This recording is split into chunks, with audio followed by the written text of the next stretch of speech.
Dear viewers, you are warmly welcome in this lecture. Kindly subscribe this channel and also press the bell icon below so that you could be notified about any new video from Biology Guardian. Thank you.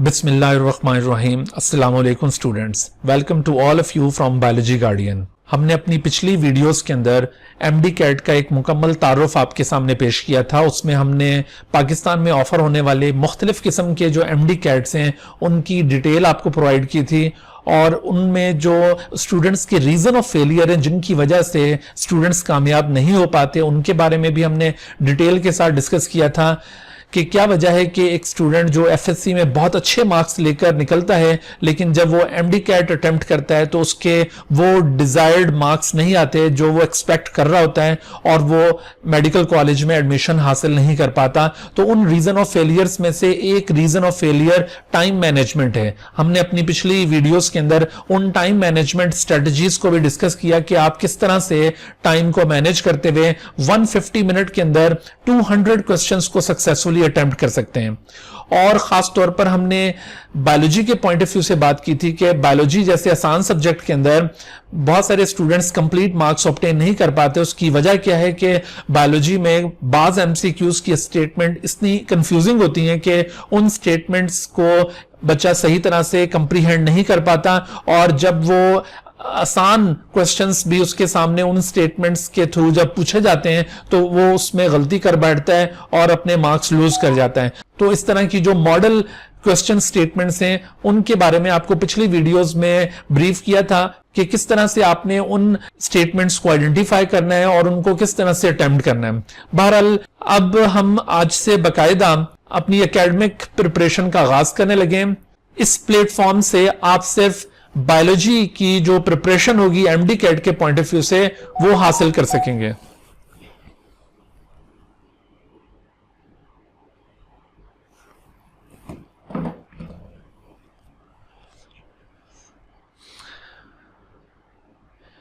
Biology guardian के इस platform से आप MD cat की जो biology की preparation है उसके मुतालिक आप मुकम्मल रहनुमाई हासिल कर सकेंगे।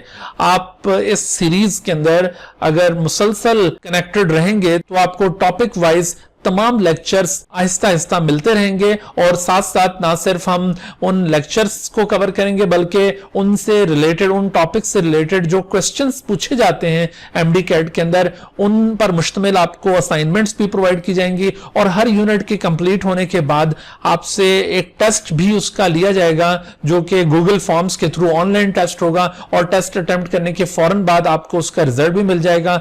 और अगर उन क्वेश्चंस में आपके कोई प्रॉब्लम्स तो आप मुझसे कांटेक्ट कर सकते हैं और उन प्रॉब्लम्स को मेरे साथ शेयर कर सकते हैं। तो आप इस सीरीज ऑफ लेक्चर्स के अंदर मुसलसल कनेक्टेड रहिए ताकि आप बेनिफिट हासिल कर सकें। ना सिर्फ आप खुद इन लेक्चर्स को अटेंड कीजिए बल्कि आपके जो दीगर साथी मुख्तलिफ दूसरी एकेडमीज में भी प्रिपरेशन कर रहे हैं उनको भी आप जरूर एडवाइस कीजिए कि वो इन लेक्चर्स से इस्तेफादा हासिल करें क्योंकि ये एक फ्री रिसोर्स है जिसको कोई भी शख्स यूटिलाइज कर सकता है। अगरचे हमने एमडी कैट की इस बायोलॉजी प्रिपरेटरी क्लास के अंदर यूएचएस और नम्स को खास तौर पर कवर करना है लेकिन जो बच्चे ईटा अटेम्प्ट करना चाह रहे हैं या फिर इसके अलावा जो सिंध या बलोचिस्तान और कश्मीर के स्टूडेंट्स अपने अपने प्रोविंस का टेस्ट अटेम्प्ट करना चाहते हैं तो उनको भी इक्वली बेनिफिट हो सकता है क्योंकि जो टॉपिक्स यहां पर हम कवर करेंगे यूएचएस और नम्स के पॉइंट ऑफ व्यू से वो टॉपिक्स उनके सिलेबस के अंदर भी इंक्लूडेड हैं तो इस तरह से वो भी इक्वली बेनिफिट ऑब्टेन कर सकते हैं। तो चूंकि इस लेक्चर सीरीज के अंदर हम यूएचएस और नम्स के हवाले से खासतौर पर बात करने वाले हैं तो इन दोनों में जो पहला यूनिट है वो है सेल बायोलॉजी। तो आज से हमने ये सेल बायोलॉजी यूनिट को स्टार्ट करना है।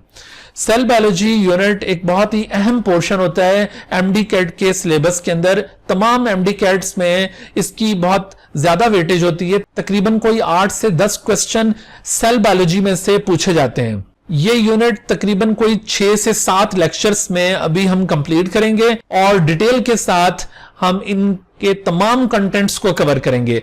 लेकिन आज हमारा इस सिलसिले का चूंकि पहला लेक्चर है, तो इस पहले लेक्चर के जो लर्निंग ऑब्जेक्टिव्स हैं, उन लर्निंग ऑब्जेक्टिव्स में हमने सिर्फ आज के लेक्चर में एमडी कैट का जो सिलेबस है उसका एक इंट्रोडक्शन हासिल करना है कि नम्स और यूएचएस में कौन कौन से टॉपिक्स कॉमन हैं और कौन से डिफरेंट हैं, और बाकी जो दूसरे एमडी कैट्स के सिलेबाई हैं उनमें क्या फर्क होगा। इसके साथ आपको आज सेल का जो बेसिक कॉन्सेप्ट है उससे रिलेटेड कुछ फैक्ट्स बताएंगे, और सेल थ्योरी की इमर्जेंस और इंप्लीकेशन की हम बात करेंगे, और इसके साथ साथ सेल की डिटेल स्टडी के लिए चूंकि कुछ बेसिक टेक्निक्स, प्रैक्टिकल टेक्निक्स हमें यूज करनी पड़ती हैं लैब के अंदर, तो उनका भी एक इंट्रोडक्शन हम हासिल करेंगे। और इस सिलसिले की एक पहली टेक्निक सेल्फ फ्रैक्शनेशन आपको आज के इस लेक्चर में डेमोन्स्ट्रेट की जाएगी, और जो बकाया टेक्निक्स हैं वो भी आने वाले लेक्चर्स के अंदर आप ऑब्जर्व करेंगे। तो सबसे पहले बात करते हैं कि एमडी कैट का जो सिलेबस है यूएचएस और नम्स के मुताबिक वो किस तरह का है, और बाकी जो एमडी कैट्स हैं उनका सिलेबस कैसा है। तो ये देखिए, ये नम्स का सिलेबस है, national university of medical sciences nums, और जबकि ये यूएचएस का सिलेबस है। अगरचे ये 2019 का सिलेबस है, लेकिन 2020 में भी एक्सपेक्टेड यही है कि जो सिलेबस आपने पिछले साल देखा होगा वही सिलेबस इस साल भी फॉलो किया जाएगा।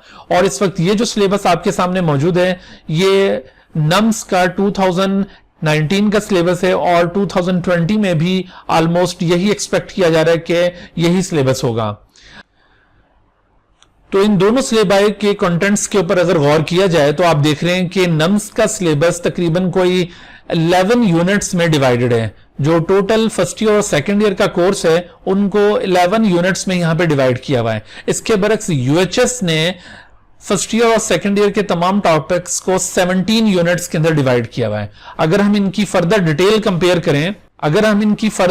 कंपेयर करें तो आपको नजर आएगा कि सेल बायोलॉजी का यूनिट दोनों सिलेबाई के अंदर मौजूद है, और यहां पर आप देख रहे हैं कि इसके जो डिटेल कंटेंट्स हैं उसमें हमने वॉइस सेल डिस्कस करना है, cell biology and microscopy, animal plant cell have features in common, differences between animal and plant cell, units of measurement of cell studies, electron microscopy, ultrastructure of animal cell, ultrastructure of plant cell, and two fundamentally different type of cells। और इसके साथ साथ cell biology के अंदर mitotic cell cycle को भी यहां पे कवर किया गया है, जिसमें माइटोसिस की डिटेल स्टडी है। अगरचे यहां पर इन्होंने सिर्फ ये माइटोसिस का जिक्र किया है, मियोसिस का जिक्र नहीं किया, लेकिन ये एक्सपेक्ट किया जाता है कि यहां पर मियोसिस भी होना चाहिए था। बहरहाल हम यहां पर मियोसिस को भी साथ कवर करेंगे।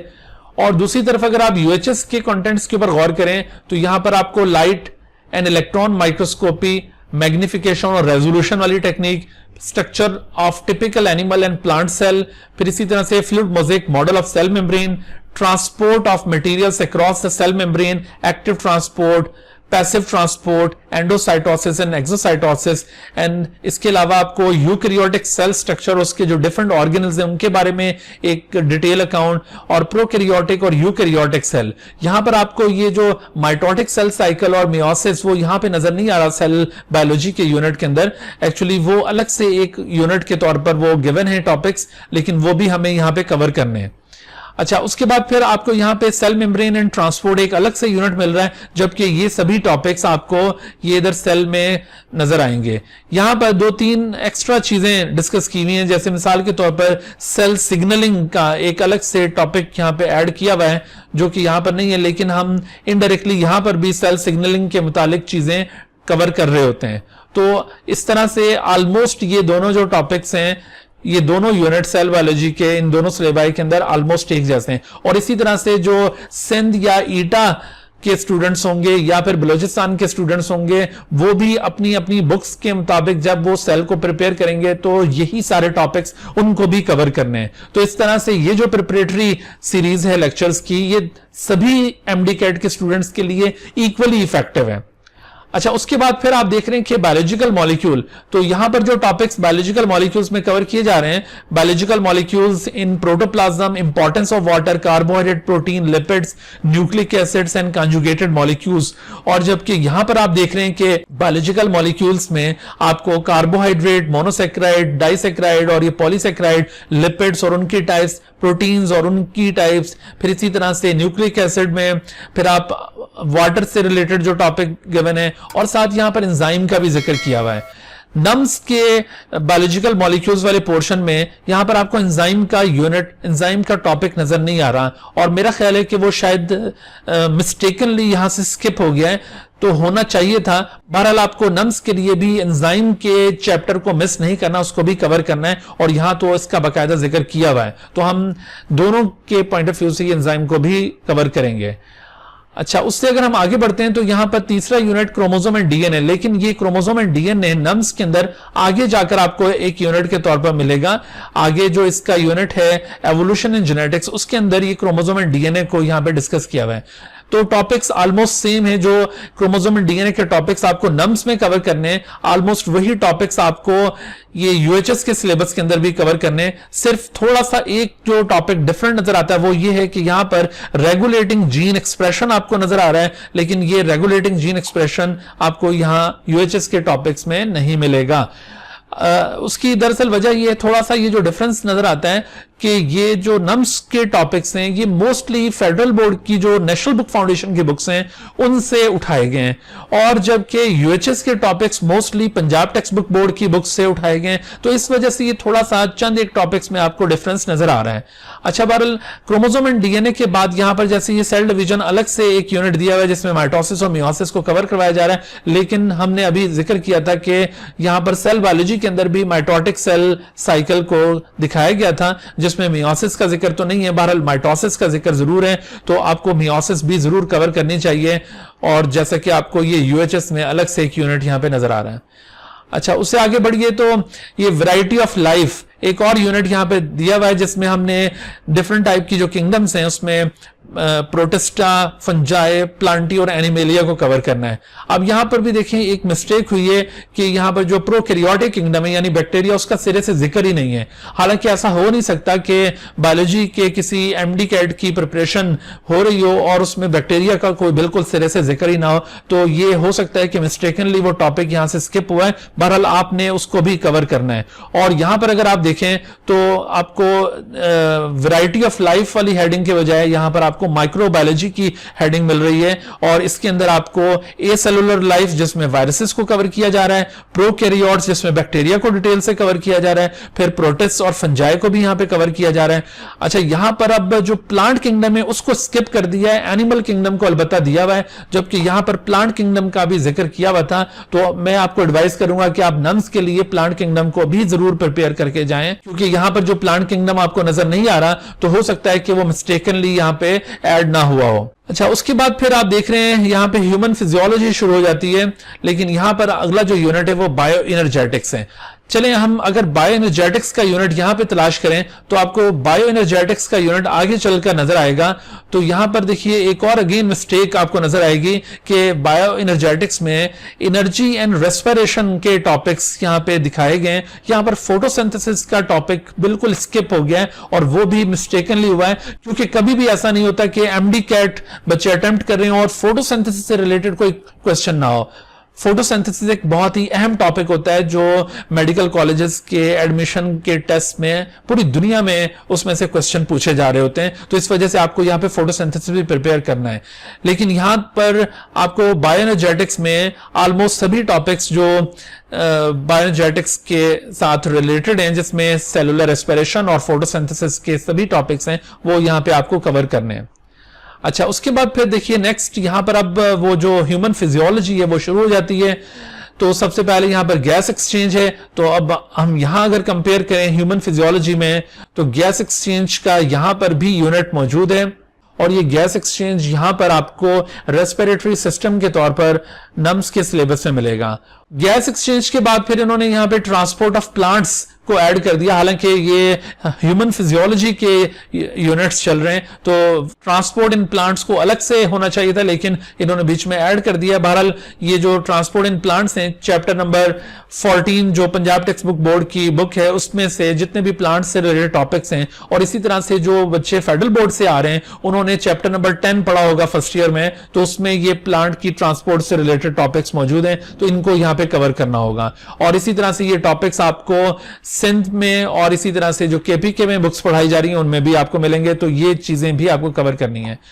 उसके बाद फिर ट्रांसपोर्ट इन ह्यूमन यानी सर्कुलेटरी सिस्टम, और इत्तेफाक से ये जो सर्कुलेटरी सिस्टम के टॉपिक्स हैं ये भी यहाँ पर नम्स के सिलेबस में स्किप हो गए। यहाँ कहीं पर आपको ये सर्कुलेटरी सिस्टम से रिलेटेड टॉपिक्स नजर नहीं आ रहे, तो ये भी एक मिस्टेक हो सकती है, क्योंकि किसी भी एमडी कैट में ऐसा मुमकिन नहीं है कि सर्कुलेटरी सिस्टम से रिलेटेड क्वेश्चन ना हो, तो आपको यहाँ नम्स के लिए भी इसे जरूर प्रिपेयर करना है।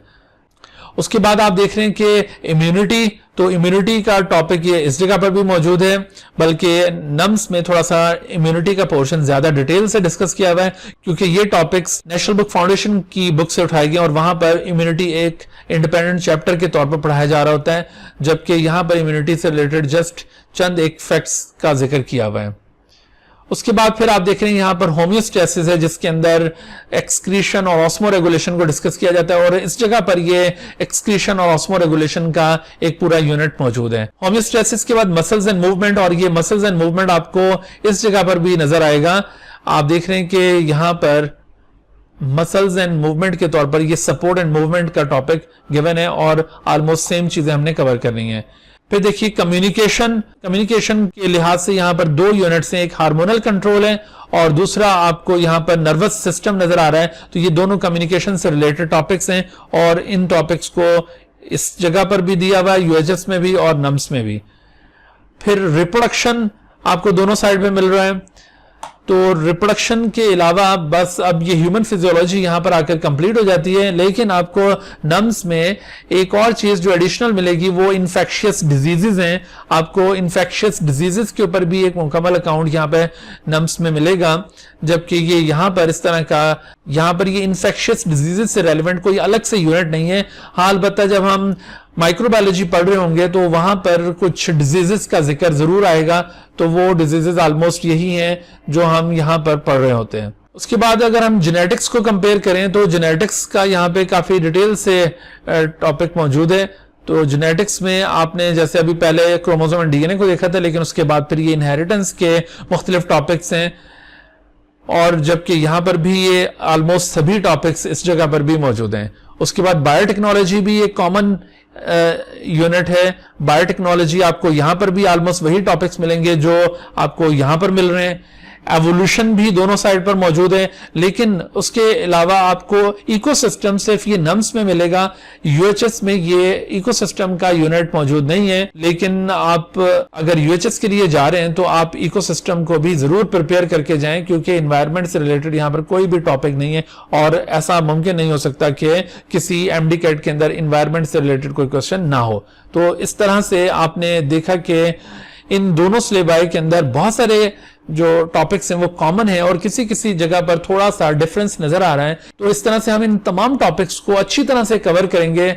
आप मुसलसल इन लेक्चर्स के साथ अगर जुड़े रहेंगे तो आपको टॉपिक वाइज इनके ऊपर बहुत अच्छी रहनुमाई मिलेगी, और अगर आप उनको फॉलो करते रहेंगे तो यकीनन आप 80 आउट ऑफ 80 स्कोर कर सकेंगे बायोलॉजी वाले पोर्शन में किसी भी एमडी कैट के अंदर।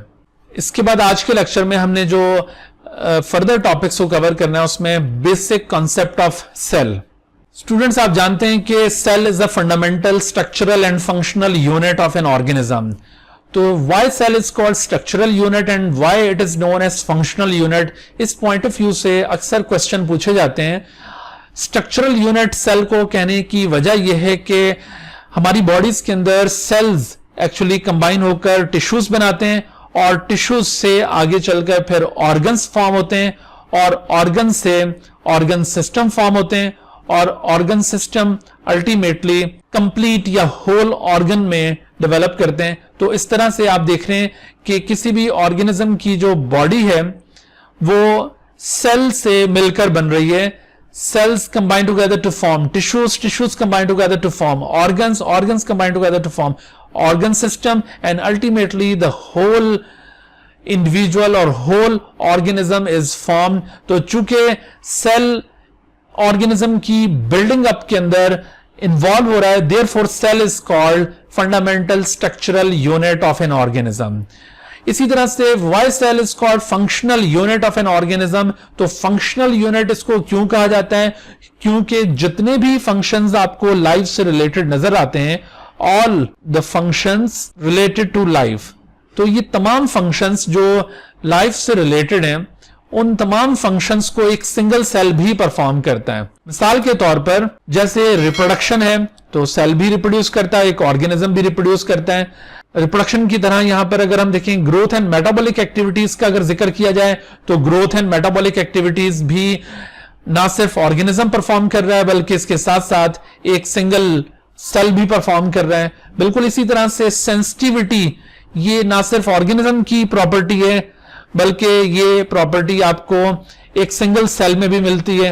और इसी तरह से न्यूट्रिशन ऑब्टेन करना, एक्सक्रीशन परफॉर्म करना, तो ये इस तरह के इवेंट्स हैं जो किसी भी लिविंग बीइंग में परफॉर्म होते हैं, और ये सभी इवेंट एक सिंगल सेल भी परफॉर्म करता है। Since all the functions which are performed by the whole individual can also be performed by a single cell, therefore the cell is also known as functional unit of an organism. तो इस तरह से हम ये cell का जो basic concept है उसको डिफाइन करते हैं।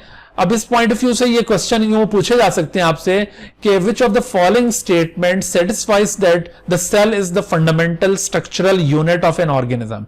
अब इसमें देखिए ऑप्शन कि a cell contain discrete structures called organelles. इस वजह से सेल को फंडामेंटल स्ट्रक्चरल यूनिट कहा जाता है। हमने यहां पे चूज करना है कि कौन सी स्टेटमेंट इस बात को जस्टिफाई करी, इस बात को सेटिस्फाई करी है कि cell is the fundamental structural unit. तो cell contain discrete structures called organelles, या cell is the building block of an organism, या the cell has genetic program of body structures of an organism.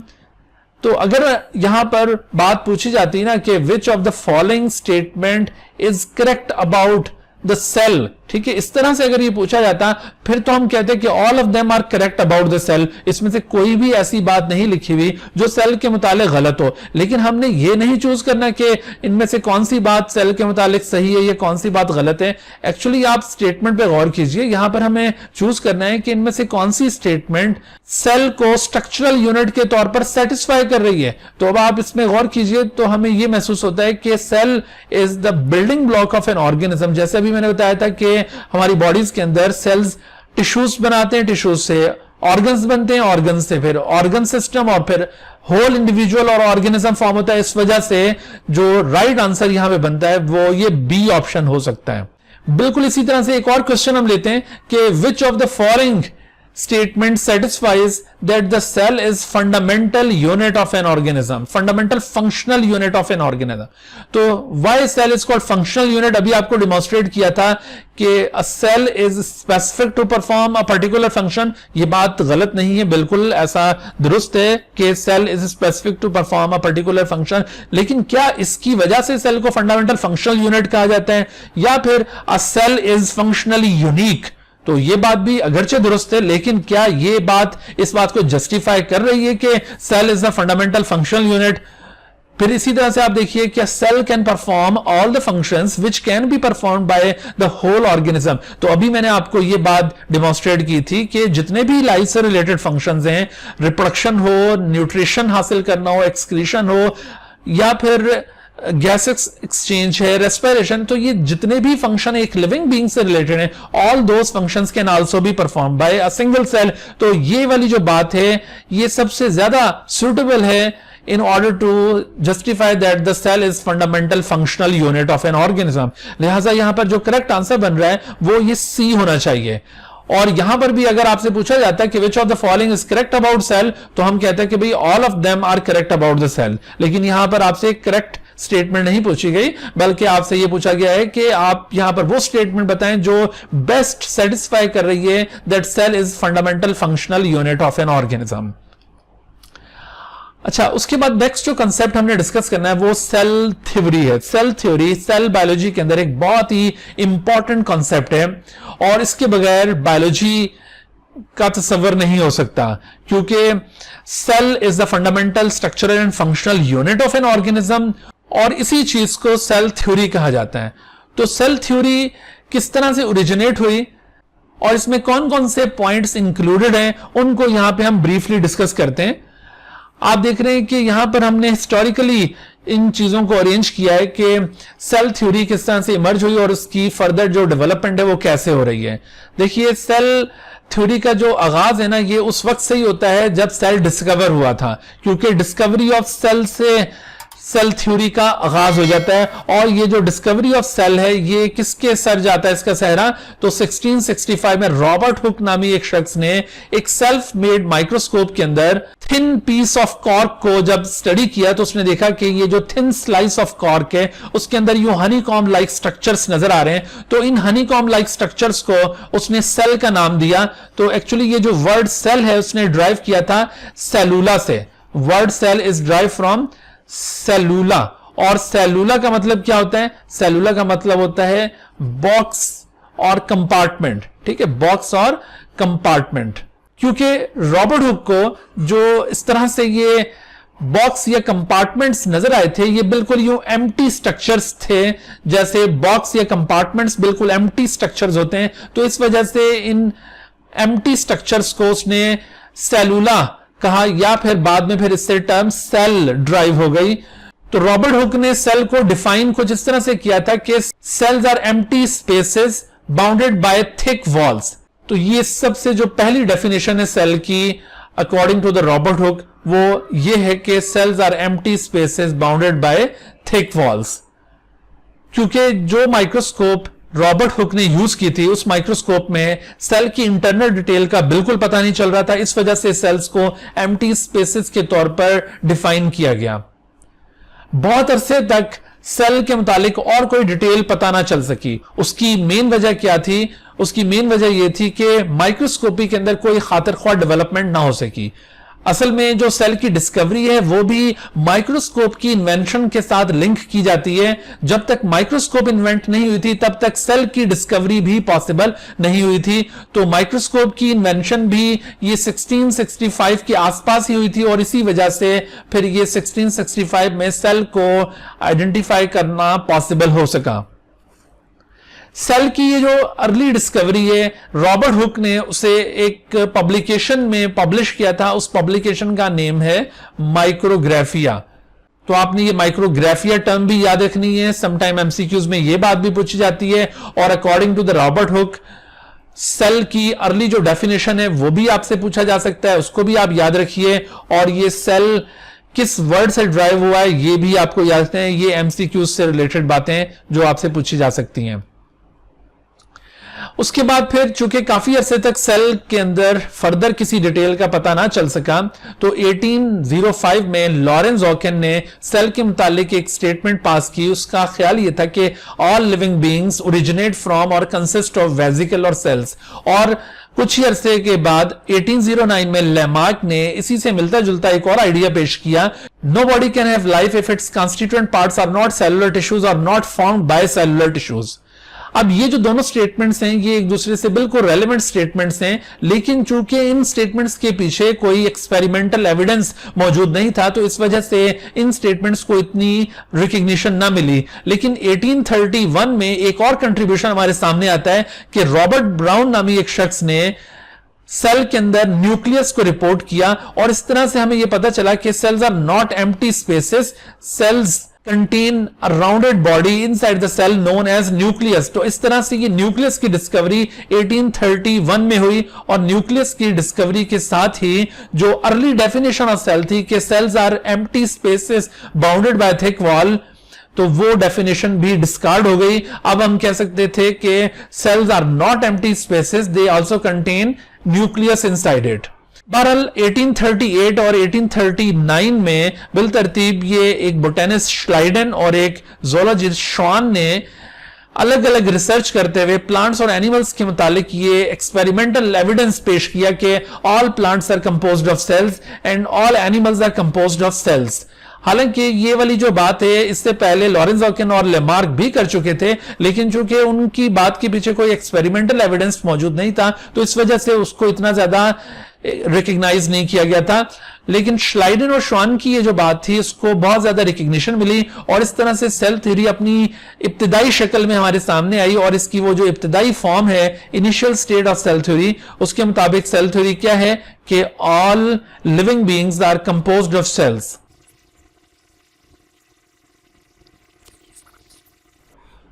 श्लाइडन और Schwann का एक और कारनामा यह था कि इन लोगों ने सेल्स के जो फंडामेंटल पार्ट्स हैं उनको भी रिपोर्ट किया। इन्होंने ये बताया कि all cells fundamentally consist of 3 parts, और उन 3 पार्ट्स में एक पार्ट न्यूक्लियस कहलाता है, दूसरा पार्ट साइटोप्लाज्म और तीसरा पार्ट सेल मेम्ब्रेन है। और सेल वॉल के मुतालिक उनका यह ख्याल है कि एक एडिशनल स्ट्रक्चर है जो कि प्लांट सेल के पास मौजूद है लेकिन एनिमल सेल के पास मौजूद नहीं है। तो इस तरह से श्लाइडन और श्वान ने ना सिर्फ सेल थ्योरी की जो इनिशियल स्टेटमेंट है उसको साबित किया, बल्कि इन्होंने अपनी रिसर्च में ये जो सेल्स के फंडामेंटल पार्ट्स हैं इनको भी फर्स्ट टाइम रिपोर्ट किया।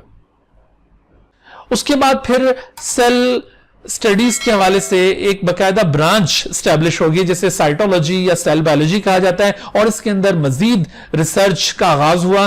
और जो सबसे पहला मेजर कॉन्सेप्ट हमारे सामने आता है अबाउट सेल वो है रोडोल्फ वर्शो का। तो रोडोल्फ वर्शो ने 1855 के अंदर यह क्लेम किया कि new sales arise by the division of previously existing cells. हालांकि जिस दौर में रोडोल्फ वर्शो ने यह कॉन्सेप्ट प्रपोज किया उस वक्त एक कॉन्सेप्ट बहुत ज्यादा पॉपुलर था बायोलॉजी के अंदर, उसे कहा जाता है ए बायोजेनेसिस। ए बायोजेनेसिस का मतलब यह है कि लोग ये समझते थे कि लाइफ जो है वो नॉन लिविंग थिंग से ओरिजिनेट हो सकती है। हालांकि ये रॉन्ग कॉन्सेप्ट है, लेकिन उस वक्त के कुछ साइंटिस्ट ने कुछ मिस्टेकन एक्सपेरिमेंट्स में इस बात को साबित करने की कोशिश की थी कि लाइफ नॉन लिविंग थिंग से ओरिजिनेट हो सकती है, लेकिन जल्द ही ये बात डिस्प्रूव हो गई क्योंकि लुइस पास्चर नामी एक शख्स ने 1862 में इसका जो अपोजिट कॉन्सेप्ट है यानी बायोजेनेसिस उसको इसने प्रूव किया था। और इस तरह से यह बात कंफर्म हो गई कि life always originate from living things. Already जो लिविंग थिंग्स मौजूद होती हैं उन्हीं से लाइफ ओरिजिनेट हो सकती है। तो जब बायोजेनेसिस का कॉन्सेप्ट क्लियर हो गया, जब बायोजेनेसिस का कॉन्सेप्ट प्रूव हो गया, तो इस तरह से ये जो रोडोल्फ वर्शो का ये पॉइंट था इसको भी कंसिडर कर लिया गया, यानी new cells always arise by the division of previously existing cell. तो इस तरह से सेल थ्योरी में अब एक और पॉइंट ये ऐड हो गया। ऑलरेडी आपको मैंने बताया एक point all living beings are composed of cells, और अब ये जो दूसरा पॉइंट है वो ये वर्शो की स्टेटमेंट है, ये भी सेल थ्योरी का बकायदा पार्ट बन गया।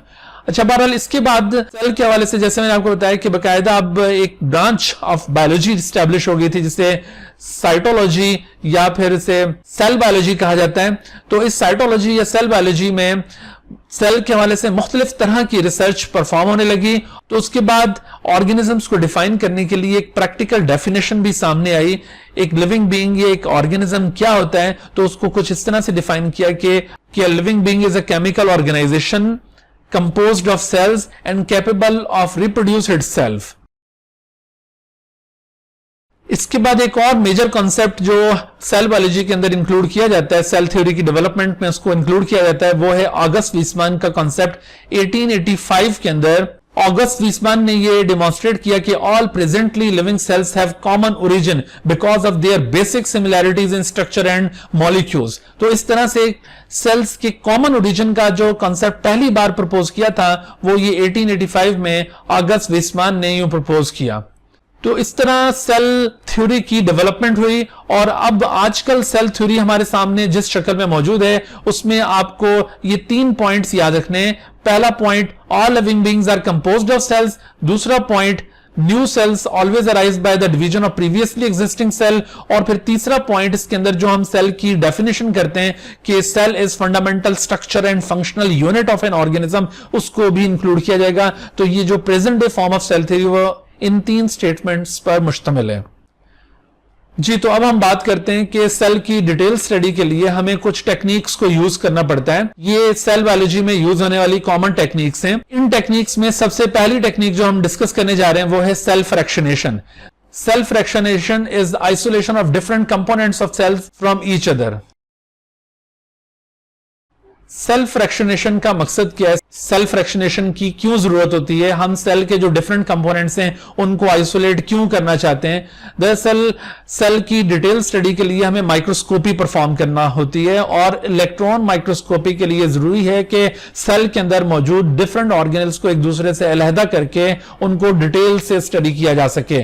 तो इस पर्पज के लिए हम सेल को फ्रैक्शनेट करते हैं, उसके डिफरेंट कंपोनेंट्स को एक दूसरे से अलहदा करते हैं, और फिर उनको फर्दर इलेक्ट्रॉन माइक्रोस्कोप के थ्रू एलैबोरेट करते हैं। तो सेल्फ फ्रैक्शनेशन बेसिकली ये दो स्टेप्स पर मुश्तमिल टेक्निक है। पहला स्टेप इसमें होमोजेनाइजेशन कहलाता है और दूसरे स्टेप को सेंट्रीफ्यूगेशन कहते हैं। Homogenization is the formation of cell homogenate. Cell homogenate क्या होता है कि आप जब भी किसी ऑर्गेनिज्म की बॉडी में से सेल का सैंपल लेंगे तो आपको ऑर्गेनिज्म की बॉडी से वो जो सेल का सैंपल है वो in the form of tissue मिलेगा। तो जब आप एक टिश्यू ऑब्टेन करते हैं तो उस टिश्यू के अंदर सेल्स इस तरह से एक दूसरे के साथ अटैच्ड होंगे। अब आप करते क्या है कि अगर इस टिश्यू को किसी सूटेबल मीडियम के अंदर डालकर उसको अगर हम शेक करें अच्छी तरह से, जैसे आपने ये टिश्यू से एक ऐसे मीडियम के अंदर आपने ऐड किया है जिस मीडियम में आपने कोई खास किस्म के एंजाइम डाले हुए, स्पेशल एंजाइम्स, वो स्पेशल एंजाइम जो कि सेल का जो सीमेंटिंग सब्सटेंस होता है उसको डिसॉल्व करने की सलाहियत रखते हो। मिसाल के तौर पर अगर ये प्लांट टिश्यू है तो प्लांट टिश्यू के अंदर सेल्स पैक्टिन के जरिए एक दूसरे के साथ अटैच होते हैं। तो इस वजह से हम अगर यहां पर पैक्टिनेज एंजाइम ऐड करें तो पैक्टिनेज एंजाइम की प्रेजेंस में जब आप इस प्लांट टिश्यू को शेक करेंगे अच्छी तरह से तो इस शेकिंग का नतीजा क्या निकलेगा कि आपको ये जो प्लांट टिश्यू पहले ये इस तरह से एक जगह पर एग्रीगेटेड नजर आ रहा था, अब आपको ये प्लांट टिश्यू इस तरह से इसके सेल्स एक दूसरे से सेपरेट होने के बाद आपको यूं इवनली डिस्ट्रीब्यूटेड नजर आएंगे। तो इस तरह से अगर ये तमाम सेल्स इस प्लांट टिश्यू में से निकलकर इवनली डिस्ट्रीब्यूट हो जाएं, एक यूनिफॉर्म मिक्सचर ऑफ सेल बन जाए, तो इस यूनिफॉर्म मिक्सचर ऑफ सेल को कहा जाएगा cell homogenate. So formation of this cell homogenate is known as homogenisation.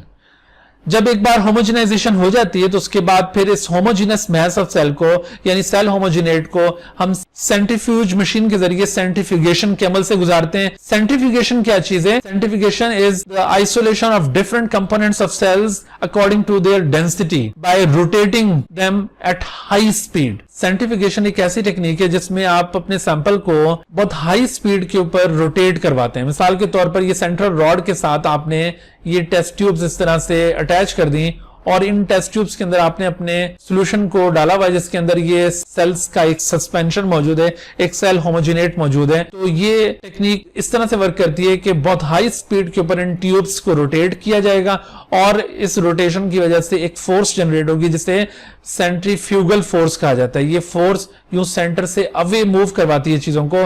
तो due to this centrifugal force चीजें आहिस्ता आहिस्ता एक दूसरे से सेपरेट होने लगेंगी और यूं आपके पास वो आइसोलेट होकर आ जाएंगी। सेंट्रीफ्यूगेशन की दो मेजर टाइप्स हैं। सेंट्रीफ्यूगेशन में one of them is known as differential centrifugation and other is called density gradient centrifugation. इन दोनों टेक्निक्स में फर्क क्या है? आप देख रहे हैं डिफरेंशियल सेंट्रीफ्यूगेशन एक ऐसी टेक्निक है जिसमें आप सेल होमोजिनेट को step by step higher speeds के ऊपर रोटेट करते हैं। पहले आप लो स्पीड के ऊपर कम टाइम के लिए उसको सेंट्रीफ्यूज करेंगे, उसके बाद आपके पास इस तरह से दो कंपोनेंट्स हासिल होंगे। कुछ लिक्विड पोर्शन जो ऊपर सस्पेंडेड आपको नजर आ रहा है इसे कहा जाता है सुपरनेटेंट, ये आपके पास हासिल हो जाएगा और उसके बाद दूसरा पोर्शन नीचे यूं सेटल डाउन हो जाएगा एक सेडिमेंट की फॉर्म में, इसे कहा जाता है पेलेट।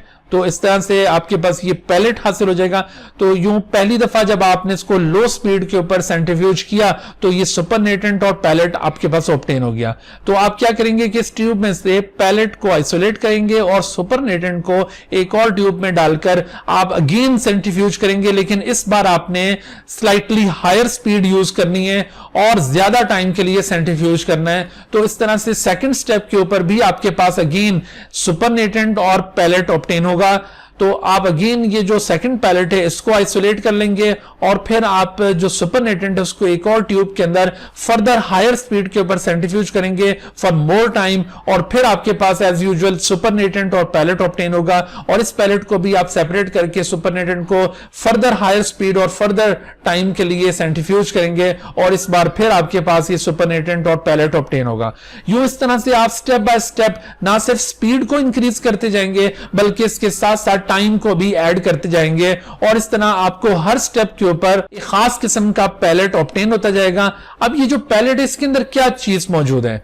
दरअसल ये जो डिफरेंट पैलेट्स आपके पास ऑब्टेन हुए इन पैलेट्स के अंदर डिफरेंट साइज के सेलुलर कंपोनेंट्स मौजूद हैं। याद रखिए कि जो पैलेट सबसे पहले आपके पास ऑब्टेन होता है, उस पैलेट के अंदर सबसे लार्जर साइज के कंपोनेंट्स मौजूद होते हैं। मिसाल के तौर पर जैसे कि होल सेल्स भी यहां पर हो सकते हैं, या फिर थोड़ी सी अगर स्पीड इस पे यूज की गई थी तो साइटोस्केलेटन या न्यूक्लिया इसके अंदर आपके पास आइसोलेट हो जाएंगे। बिल्कुल इसी तरह से जो हमने फर्दर हायर स्पीड और फर्दर टाइम के लिए सेंट्रीफ्यूज करने के बाद जो पैलेट ऑब्टेन किया, तो इस पैलेट में आपके पास अब पहले के मुकाबले में स्लाइटली स्मॉलर ऑब्जेक्ट्स मिलेंगे, such as mitochondria, lysosome and peroxisomes.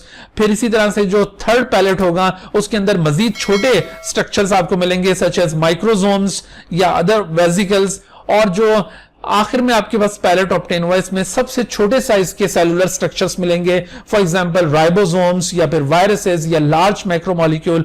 तो इस तरह से आप देख रहे हैं कि डिफरेंट पैलेट्स में आपको डिफरेंट साइज के कंपोनेंट्स आइसोलेट होते हुए मिल रहे हैं, और फिर इनकी सेपरेट स्लाइड्स बनाकर आप इनको इलेक्ट्रॉन माइक्रोस्कोप के लिए प्रिपेयर कर सकते हैं, वहां पर इनको फर्दर डिटेल के साथ स्टडी कर सकते हैं।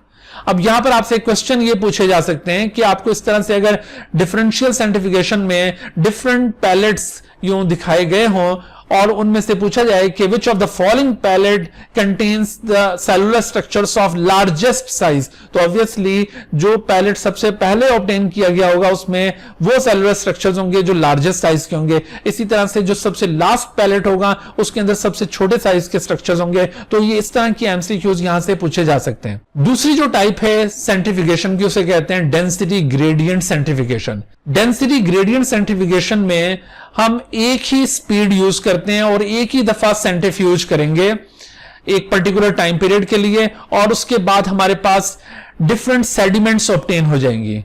इस पर्पस के लिए जो हम मीडियम यूज करते हैं, that medium is an ionic medium. आप यहां पर अपने सेलुलर सैंपल को एक आयनिक मीडियम के अंदर रोटेट करवाएंगे, और वो जो आयनिक मीडियम होगा वो मुख्तलिफ मटेरियल्स का वो मीडियम हो सकता है, depending upon the type of cell आप जिसको फ्रैक्शनेट करना चाह रहे हैं।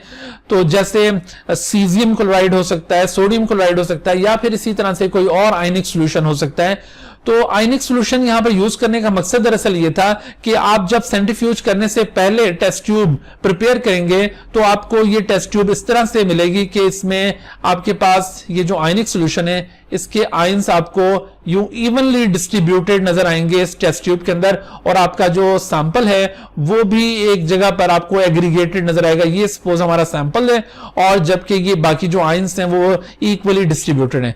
बट आफ्टर सेंट्रीफ्यूगेशन आपके पास ये इस तरह से ट्यूब अपीयर होगी कि इस ट्यूब में जो बॉटम पोर्शन होगा वहां पर इन आयंस की कंसंट्रेशन बहुत ज्यादा हो जाएगी, वहां पर इनकी जो डेंसिटी है वो बहुत हाई हो जाएगी, क्योंकि ड्यूरिंग सेंट्रीफ्यूगेशन ये ions towards the bottom of the tube move करने की कोशिश करते हैं। तो इस तरह से इनकी density bottom of the tube के अंदर बहुत ज्यादा हाई हो जाती है, और जबकि आप इनका अगर अपर पोर्शन देखें इन ट्यूब्स का तो वहां पर आपको ग्रेजुअली इनकी कंसंट्रेशन कम होती हुई मिलेगी।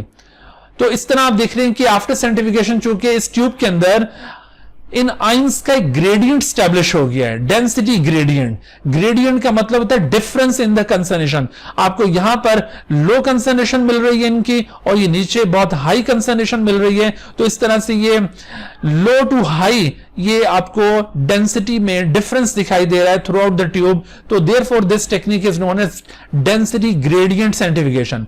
अच्छा, इस डेंसिटी ग्रेडियंट सेंट्रीफ्यूगेशन का इफेक्ट ये होता है कि वो जो आपका सैंपल था उस सैंपल में से चीजें एक दूसरे से आइसोलेट होने के बाद अपनी एप्रोप्रिएट डेंसिटी के अकॉर्डिंग यहां पर सेडिमेंट फॉर्म कर लेंगी। यानी जैसे कोई जो बहुत लार्जर साइज के कंपोनेंट्स होंगे वो ये जो मोर डेंस एरिया है वहां पर सेडिमेंट फॉर्म करेंगे। मिसाल के तौर पर उनका सेडिमेंट ये बॉटम में बनेगा, उनसे जो छोटे साइज के स्ट्रक्चर्स होंगे उनका सेडिमेंट थोड़ा ऊपर रीजन में बनेगा, और उनसे भी जो छोटे साइज के कंपोनेंट होंगे उनका सेडिमेंट मजीद ऊपर बनेगा। तो इस तरह से आप देखें कि ये डिफरेंट सेडिमेंट्स में जो सेल्स के डिफरेंट साइज के कंपोनेंट्स हैं वो एक दूसरे से आइसोलेट हो गए। अब आप किसी माइक्रोपिपेट के जरिए केयरफुली इन सेडिमेंट्स को यहां से पिक करके उनकी अलग से स्लाइड बना सकते हैं और उसको फर्दर माइक्रोस्कोपी के लिए प्रिपेयर कर सकते हैं, उसकी फर्दर इन्वेस्टिगेशन कर सकते हैं। अब देखो यहां पर आपसे क्वेश्चन इस तरह से एमसीक्यूज में पूछे जा सकते हैं। मिसाल के तौर पर आपको इस तरह की कोई फिगर दिखाई जाए और आपसे कहा जाए कि ये डेंसिटी ग्रेडियंट सेंट्रीफ्यूगेशन के बाद हासिल होने वाली ये चंद एक सेडिमेंट्स हैं, तो इनमें जैसे यूं लेबलिंग की हुई है, मिसाल के तौर पर ये A, बी, सी, तो आपसे पूछा जाता है कि which of the following sediment contains the structures of largest size. तो ऑब्वियसली जो sediment bottom of the tube में बनी हुई है वहां पर लार्जेस्ट साइज के स्ट्रक्चर्स मौजूद हैं। और इसी तरह से which sediment contains the structures of smallest size, तो यहां पर जो sediment towards the mouth of the tube मौजूद है वहां पर जो स्ट्रक्चर्स मौजूद हैं वो स्मॉलर साइज के हैं। और इसी तरह से इंटरमीडिएट साइज के जो स्ट्रक्चर जिस सेडिमेंट में मौजूद होंगे वो आपसे पूछा जा सकता है। तो जैसे आपको यहां पर तो 3 सेडिमेंट दिखाई हैं, हो सकता है कि इससे ज्यादा सेडिमेंट्स आपको यहां पे नजर आए, तो इस तरह के एमसीक्यूज यहां से पूछे जा सकते हैं। अच्छा बच्चों, आज का ये लेक्चर हम इसी जगह पर कंक्लूड करते हैं। उम्मीद है कि इस लेक्चर में जितने भी कंटेंट्स आपको एक्सप्लेन किए गए हैं आपको बखूबी वो समझ में आ चुके होंगे, और इस लेक्चर के जितने भी लर्निंग ऑब्जेक्टिव्स थे उनको आपने सक्सेसफुली अचीव कर लिया होगा। और अगर इसके बावजूद आपके माइंड में कोई क्वेश्चन अराइज होता है इन टॉपिक से रिलेटेड तो आप बगैर किसी हेजिटेशन के मुझसे वो क्वेश्चन पूछ सकते हैं। इस लेक्चर में जितने भी कंटेंट्स आपको एक्सप्लेन किए गए हैं उनको आप अच्छी तरह से समझने के बाद अपनी बुक्स में से इन टॉपिक्स को अच्छी तरह से रिवाइज कीजिए, और जब आप ये यकीन कर लें कि आपकी रिवीजन कंप्लीट हो गई है तो उसके बाद फिर आप इन टॉपिक्स से रिलेटेड एमसीक्यूज की असाइनमेंट सॉल्व कीजिए। असाइनमेंट के लिए आप इस वीडियो की डिस्क्रिप्शन में एक लिंक मुलाहिजा कर रहे हैं, आप उस लिंक को क्लिक करेंगे तो गूगल फॉर्म्स के थ्रू आपको वो एमसीक्यूज असाइनमेंट ऑनलाइन दस्तयाब हो जाएगी। आप उसको उसी जगह पर अटेम्प्ट कीजिए, और अटेम्प्ट करने के बाद जैसे ही आप उसको सबमिट करेंगे तो आपको उसका रिजल्ट भी मिल जाएगा। आपको ये अंदाजा हो जाएगा कि आपके कौन से क्वेश्चंस उसमें गलत हुए हैं, तो आप उन क्वेश्चंस को दोबारा अपनी बुक में रिव्यू कर सकते हैं, या फिर अगर कोई प्रॉब्लम आप फेस कर रहे हैं जो आपको समझ में नहीं आ रही तो आप वो मेरे साथ शेयर कर सकते हैं। इंशाल्लाह मैं आपको सेटिस्फाई करने की मुकम्मल कोशिश करूंगा। अच्छा बच्चों, अब आपसे मुलाकात होगी अगले लेक्चर में। तब तक के लिए इजाजत। अपने घर में रहिए, महफूज रहिए और इन लेक्चर से इस्तिफादा हासिल करते रहिए। मुझे आप इजाजत दीजिए इस दुआ के साथ कि अल्लाह ताला हम सब के लिए आसानियां अता फरमाए और अपनी हिफ्ज़ व अमान में रखे। अल्लाह हाफिज। Dear viewers, thank you for watching this video. If you have not subscribed this channel, kindly subscribe it and also press the bell icon below so that you could be notified about any new video lecture from Biology Guardian. And also do not hesitate to ask any question regarding this lecture. My contacts are shown on the screen. Thank you once again.